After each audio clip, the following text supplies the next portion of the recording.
پاک رب العزت در کړي دې ښه صفات انسان پرېږ د غفلت حب د دنیا سره د خطا دی چې خطا نسي خوش په ګناه نسي حب د دنیا سره د خطا دی چې خطا نسي خوش په ګناه نسي د ژوند لار زمنګ د نن ورځې د خپرونې موضوع بیا هم د آخرت ویره حب د دنیا سره د خطا دی چې خطا نسي خوش په ګناه نسي بسم الله الرحمن الرحيم الحمد لله رب العالمين حمد الشاكرين الصلاة والسلام على سيد الأنبياء والمرسلين سيدنا ونبينا وشفيعنا ومولانا محمد وعلى آله وأصحابه الطيبين الطاهرين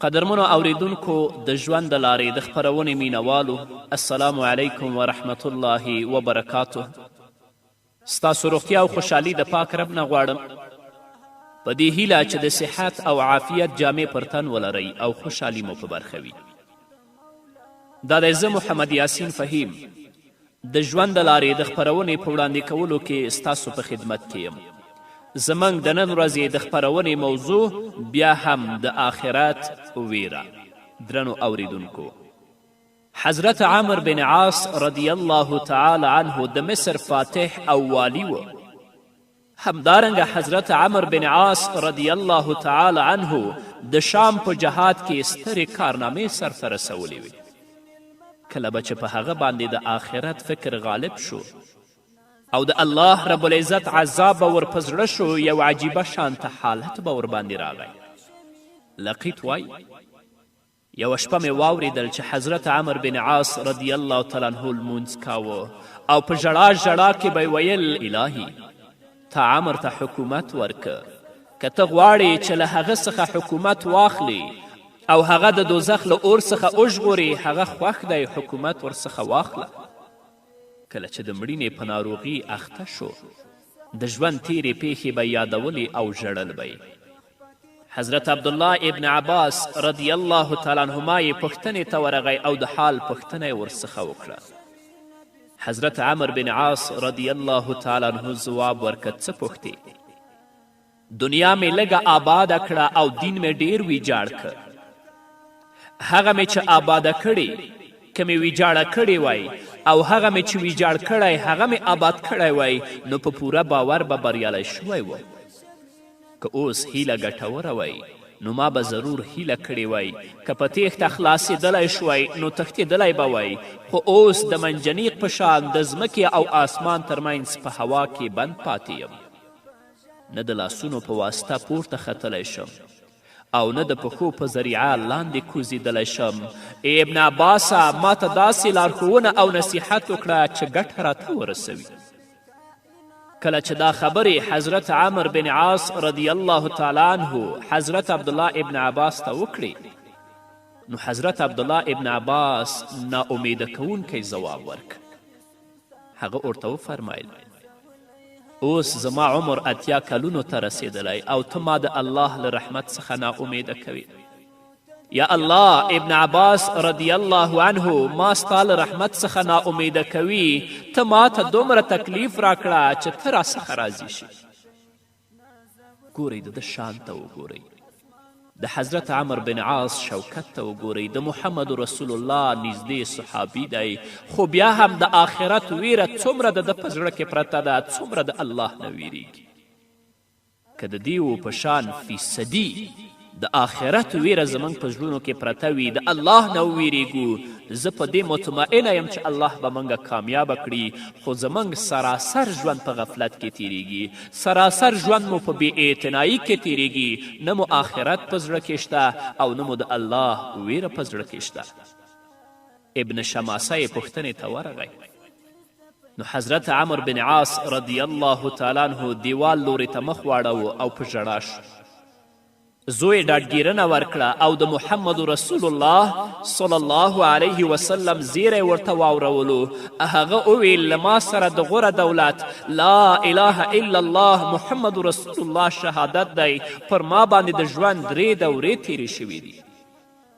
په اوله دوره کې زه د محمد رسول الله صلی الله علیه وسلم سخت دشمن وم. که په هغه زمانه کې مړ شوی وی نو خامخا به دوزخي وم. بیا ماته الله رب العزت د اسلام توفیق راکه. په دې دوره کې ماته له محمد رسول الله صلی الله علیه وسلم څخه زیات هیڅوک ګران نه و. د رسول الله صلی الله علیه وسلم د ډیر هیبت او جلال له امله ما هیڅکله د هغه مبارک مخ ته پورته نشو کتلی. که په هغه دوره کې مړ شوی وی نو خامخا به جنتي وم. په درېیمه دوره کې ما ډول ډول عملونه وکړل. اوس زه نه پوهیږم چې زما حال به څه وي. د مړینې په وخت کې خپل ساتونکی را وغوښت او هغه اقرار وکړ چې ستا رویه ډیره ښه وه. حضرت عمر بن عاص رضی الله تعالی عنه ورته وفرمیل ښه نو اوس د دې په بدل کې دا مرګ چې زما مخې ته ولاړ دی لرې کړه. ټولو د ده مخ ته حیران حیران کتل. بیا یې لاسونه پورته کړل او په نمجنو سترګو یې دعا وکړه یا الله زه خلاص نه یم چې عذر وکړم، زورور نه یم چې بری ومومم. که ستا رحمت مې لاسنیوی ونه کړي نو زه به تباه شم. نو یا الله موږ هم د ستا عاجز بندگان یو، ستا ګنهګار بندگان یو.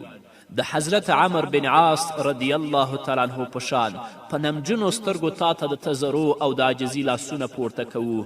دا وایو یا الله خلاص نه یو چې عذر درته وکړو، زورور نه یو چې ستا نه خلاص شو. که ستا رحمت زموږ لاسنیوی ونه کړي نو موږ به تباه شو. یا الله په خپل رحم، په خپل فضل او په خپل کرم باندې موږ ته بښنه وکړه او جنت مو نصیب که او د جهنم نه مو وساته. همدارنګه درنو اوریدونکو، حضرت ابو دردا رضی الله تعالی عنه یو نامتو صحابي و. د مبارک به تجارت کوه او حضرت ابو دردا رضی الله تعالی عنه د الله د عبادت خاص ذوق درلود. کله چې تجارت د هغه په عبادت کې خلل رامنځته که نو د تل لپاره د تجارت سره مخه ښه کړه، لاس یې ورڅخه واخیست چې زه به بیا تجارت نه کوم. او داسې وفرمیل چې اوس زما داسې دکان هم نه خوښیږي که په هغه کې د ورځې 40 دیناره هم وګټم او خیراتوم یې او زما لمونځ به هم نه قضا کیږي، داسې دکان مې نه خوښیږي. خلکو د دې علت ورڅخه پوښتنه وکړه چې ولې؟ حضرت ابو دردا رضی الله تعالی عنه ځواب ورکړه د قیامت له حسابه ویره ده. زه د قیامت نه سخت ویریږم، د آخرت د ورځې د حساب نه سخت ویریږم.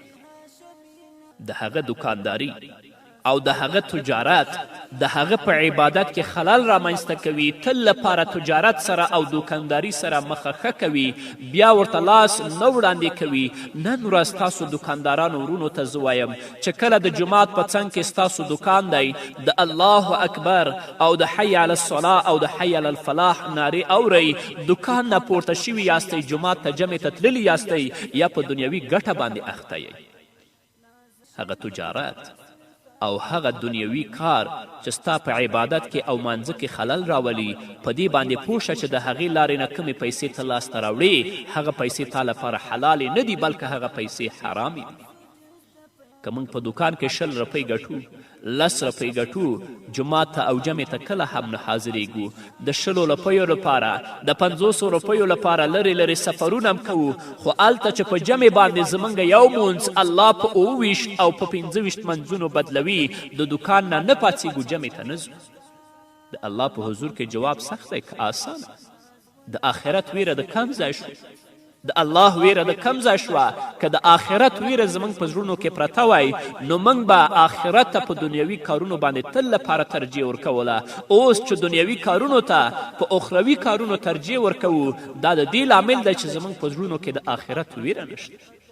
یو ځلې حضرت ابو دردا رضی الله تعالی عنه حضرت سلمان فارسی رضی الله تعالی عنه ته چې د ده مسلمان ورور ولیکل چې ته مقدس ځمکې یعنې بیت المقدس ته راشه.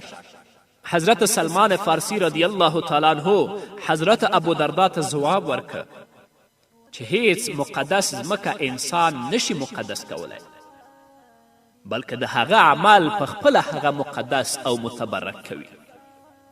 حضرت سلمان فارسی ورته وایي زه خبر شوی یم چې په کوم ځای کې قاضي ټاکل شوی، که چیرې ستا په فیصلو خلکو ته انصاف ورسیږي نو بیا ډیره ښه ده، او که ته تش په نوم باندې قاضي نو بیا داسې ونه شي چې د خپلو فیصلو له امله دوزخ ته ولاړ شي.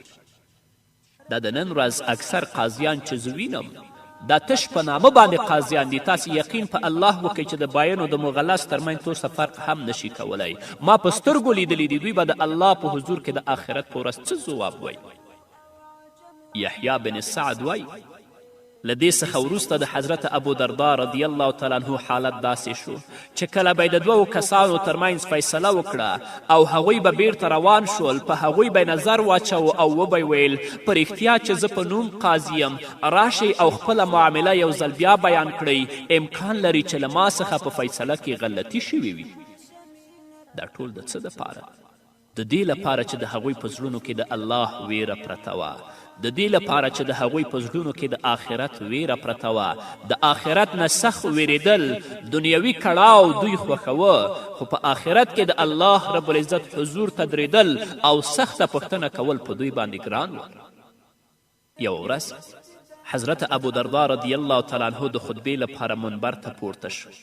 وی فرمایل زه له هغې ورځې څخه ډیر ویریږم کله چې الله رب العزت له ما څخه وپوښتي چې د خپل علم مطابق دې څه عمل کړی دی.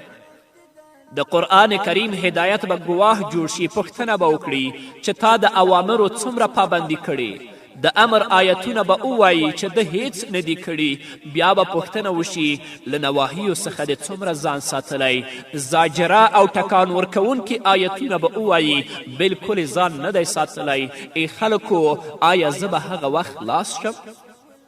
الله اکبر. د آخرت د پوښتنو دومره ویره او فکر، دا هم دومره ویرونکې او ریږدونکې معامله ده. نو څوک چې دا خپرونې اوري دې خپرونو ته غوږ باسي هغه باید هم خپل فکر وکړي. زموږ مخې ته هم همداسې معامله راتلونکې ده.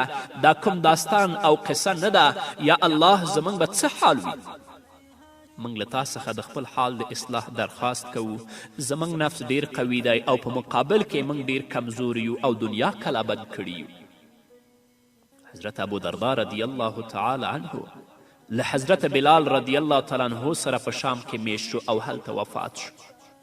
د وفات پر وخت یې ډیره ژړا او فریاد کوه. میرمنې ام دردا وویل ته صحابي او بیا هم ژاړې. حضرت ابو دردا رضی الله تعالی عنه وفرمیل ولې ونه جاړم؟ الله پوهیږي چې له ګناهونو څخه به څنګه خلاص شم. په همدې وخت کې حضرت بلال را وغوښت او ورته یې وفرمیل وګوره یو ورځ به له تا سره هم همداسې معامله کیږي، د هغې ورځې لپاره څه وکړه او ویې ساته. کله چې د مړینې وخت بیخي رانږدې شو د ناآرامي او ویرې اندازه یې نه کېدله. له الله رب العزت څخه د ویرې زیاته غلبه وه. میرمنې ډاډګیرنه ورکوله او ورته ویلې په تا خو مرګ ډیر ګران و، اوس ولې خفه یې؟ حضرت ابو دردا رضی الله تعالی عنه وفرمیل دا رښتیا ده، خو کله مې چې مرګ یقیني شو نو ډیر خفګان راته پیدا شو. دا یې وویل او بیا په ژړا شو. بیا یې وفرمیل دا زما آخري وخت دی، ما ته کلمه ووایئ. څرنګه چې خلکو کلمه ویله او حضرت ابو دردا رضی الله تعالی عنه تکراروله له دنیا څخه رخصت شو. الله دې ترې راضي شي. هغه چې د ایمان او نیکو عملونو سربیره د محمد رسول الله صلی الله علیه وسلم د صحابیت مقام ورته حاصل و او ټول ژوند د زهد، عبادت، خشوع او له الله رب العزت څخه د ویرې مثال و. د هغه له آخرت څخه دومره ویره وه. افسوس زموږ په دومره بې پروایي زموږ او تاسې به د آخرت په ورځ د الله رب العزت په حضور کې څه ځواب وي؟ یا الله زموږ په حال باندې رحم وکړه. موږ ته د نیکو اعمالو توفیق راکړه تر څو هغه سخته ورځ په موږ باندې اسانه کړي. په همدې هیله درنو اوریدونکو نور به م واورو خو د یوې دمې نه وروسته.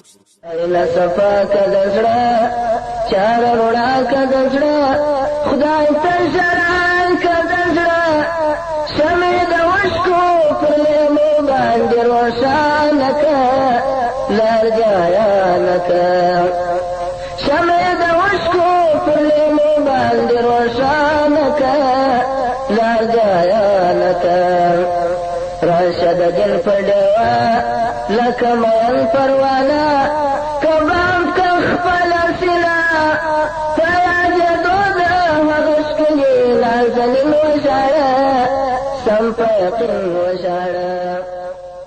درنو اوریدونکو بیا هم زموږ سلامونه ومنئ.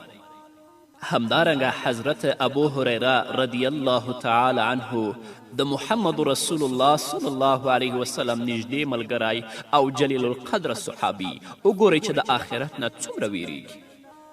اشقیای اصبحي په شام کې اوسېده. یو ځل د کوم کار له امله مدینې منورې ته راغی. ویلیدل چې د یو سړي په شاوخوا خلک راټول شوي دي. اشقیا پوښتنه وکړه دا ښاغلی څوک دی؟ خلکو ورته ویلې دا حضرت ابو هریره رضی الله تعالی عنه دی. اشقیای اصبحي چې کله د هغه نوم واورېد هلته کېناست. حضرت ابو هریره رضی الله تعالی عنه حدیث بیانوه. کله چې خلک ولاړل نو اشقیا د حضرت ابو هریره رضی الله تعالی عنه نه ایله وکړه چې ماته د محمد رسول الله داسې یو حدیث ووایه چې څنګه تا د محمد رسول الله له مبارکې ژبې څخه اورېدلی وي او پرې پوه شوی. داسې یو حدیث ماته واوروه. حضرت ابو هریره رضی الله تعالی عنه وفرمیل زه به تا ته یو داسې حدیث ووایم. همدومره یې وویل چیغه یې کړه او بېهوشه شو. کله چې حضرت ابو هریره په هوش ویل زه به تا ته یو داسې حدیث ووایم چې رسول الله صلی الله علیه وسلم په هغه کور کې راته بیان که چې له ما او رسول الله صلی الله علیه وسلم څخه پرته بل دریم کس هلته موجود نه و. همدومره یې وویل بیا بېهوشه شو. کله چې بېهوشي لرې شوه په مخې لاس تیر که او ویل زه به تا ته یو داسې حدیث بیان کړم چې رسول الله صلی الله علیه وسلم په هغه کور کې راته بیان که چې له ما او له محمد رسول الله صلی الله علیه وسلم پرته بل دریم کس هلته موجود نه و. دومره یې وویل او په زوره یې چیغه کړه او بېهوشه شه او پړ مخې اولید. اشقیای اصبحي هغه راسم ډېر ځن وروسته په هوش راغی. ویل هغه حدیث اوس بیانوي. دا بېهوشي ځکه پې راتله چې حدیث هم ډېر سخت حدیث دی او د محمد رسول الله صلی الله علیه وسلم فراق او بیلتون په هغه باندې ډېر تاثیر کوه. حضرت ابو هریره فرمایي چې رسول اکرم صلی الله علیه وسلم راته وفرمیل د قیامت په ورځ چې الله رب العزت د بندگانو د فیصلې لپاره راکوز شي نو تر ټولو څخه مخکې 3 کسان راغواړي. د قرآن عالم، د الله په لاره کې شهید شوی او مالدار. الله رب العزت به د قرآن عالم ته ووایي چې ما تا ته د قرآن علم نه و درکړی؟ هغه به ځواب ورکړي هو یا الله تا ما ته د دین او د قرآن او د احادیثو علم راکړی و. الله رب العزت به ورته وفرمایي تا څه وکړل او تا پرې څومره عمل وکړ؟ هغه به ورته ووایي شپه او ورځ مې د قرآن کریم تلاوت کوه او قرآن مې خلکو ته بیانوه. الله رب العزت به ورته وفرمایي ته دروغ وایي، تا د دې لپاره تلاوت کوه چې خلک تا ته قاري ووایي، تا د دې لپاره قرآن بیانوه چې خلک تا ته عالم ووایي. دا تا ته په دنیا کې وویل شول، تا ته په آخرت کې کومه بدله نشته. یا الله موږ د دې حال نه وساته.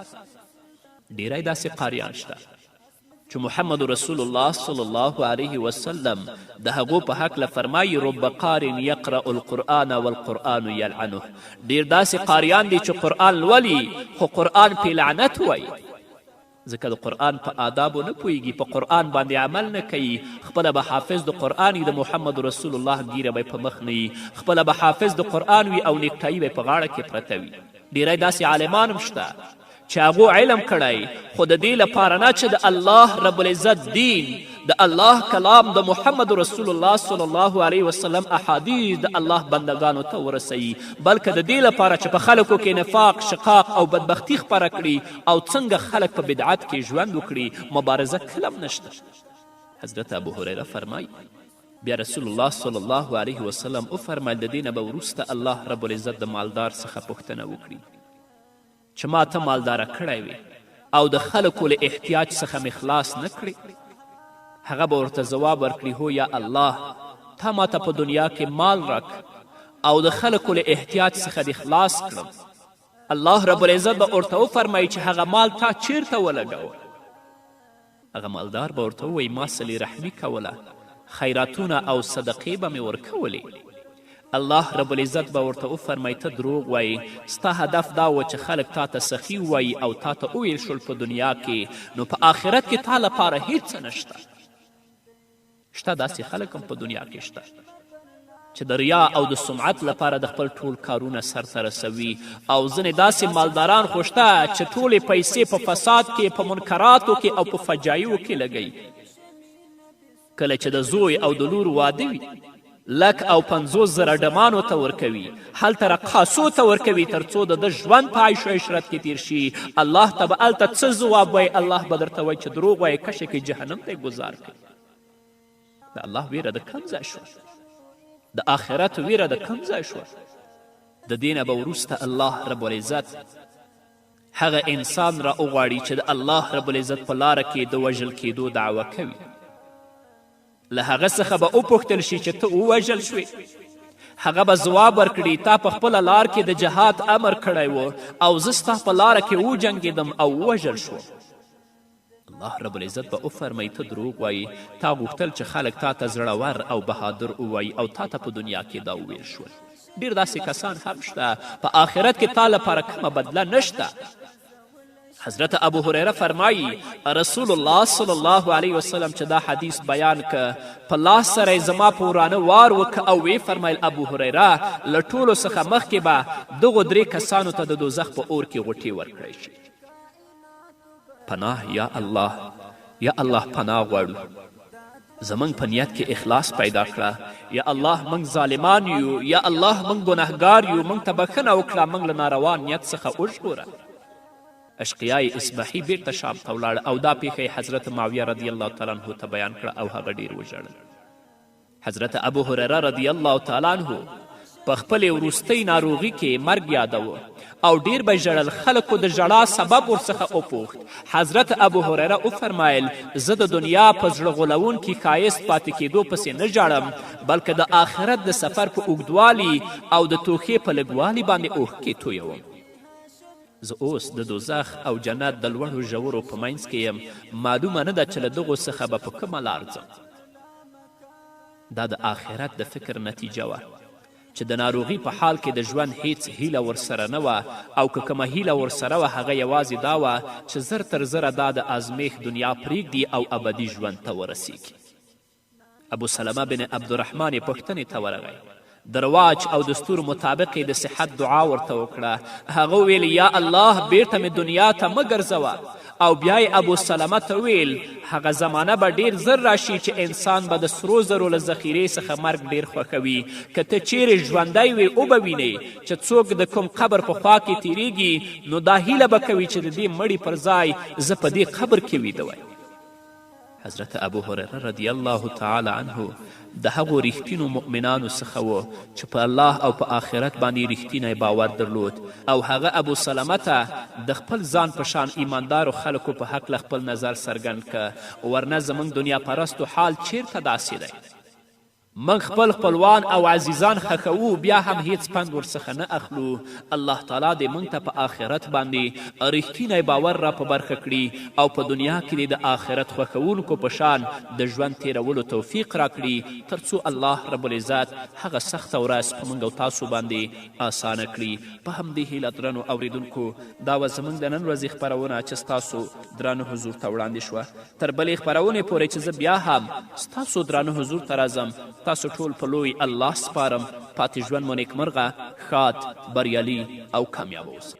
داری وطا ترنگین در کی صورت نازنین ایسی ازم پاک پنجین داستا وجود کی موجود لسل پار معبود رور پیدا کا مقصود فکر لزان کا فرزان حکیم قرآن کا فرزان مشکل آسان کا فرزان زائد شراو دا فریاد دی فخندان سے خوش پا گنان سے زائد شراو دا فریاد دی فخندان سے خوش پا گنان سے تا پاک رب العزت در کری دیش صفات انسان پریش دا زیات حب د دنیا سره د خطا دی چې خطا نسي خوش په ګناه نسي دغه څو ورځې دوران د پاک الله امتحان آخر به ورکړي ارمان که چیرې ځان کړې نا خبره په بېلتون د دنیا په اوښتون د دنیا دا ستا نازکه چهره د خدای پر مځکه ښکاره ګل غوندې تر و تازه جوړه د خاورو د آخر هم خاورې کېږي هغه ژوندون تېرېږي هغه خدای اندامونه په خوند جلا جلا بل پر بل درکړه وطن ته پیوند شوې مستقیم پر سر د ځمکې ټول بدن دې محکم او په نازخلې قدم سر په ګریوان کوال سترګې د ځان کوال عشقي باران کوال خدای ته توبه وکړه ګوره نابینا نسې خوش په ګناه نسې خدای ته توبه وکړه ګوره نابینا نسې خوش په ګناه نسې تا ته پاک رب العزت درکړي دې ښه صفات انسان پرېږده غفلت حب د دنیا سره د خطا دی چې خطا نسې خوش په ګناه نسې د ژوند سفر ته دې پام و خیر و شر ته دې پام اصلي مقر ته دې پام وکړه چې څنګه شپه او ورځ میاشتې کلونه تېر شي پر تا خوبونه تېر شي خوږې ترخې د عمر لنډې شېبې د عمر ورځې او شپې د عمر د باد په شان کوي ګزار پر هر انسان او حیوان نسته قرار د زمان پر هر ښځه او نر عجب تېرېږي ژر ژر دغه نیمګړی عمر شاو ګدامي او کوچنی دي خپل منزل ته روان دلته راغلی مهمان د انسانانو په باب داسې ویلي وهاب چې ستا حساب او کتاب نفس شیطان وایي په غم کې د سبا نسې خوش په ګناه نسې نفس شیطان وایي په غم کې د سبا نسې خوش په ګناه نسې تا ته پاک رب العزت درکړي دې ښه صفات انسان پرېږده غفلت حب د دنیا سره د خطا دی چې خطا نسې خوش په ګناه نسې حب د دنیا سره د خطا دی چې خطا نسې خوش په ګناه نسې تا ته پاک رب العزت درکړي دې ښه صفات انسان پرېږده غفلت حب د دنیا سره د خطا دی چې خطا نسې خوش په ګناه نسې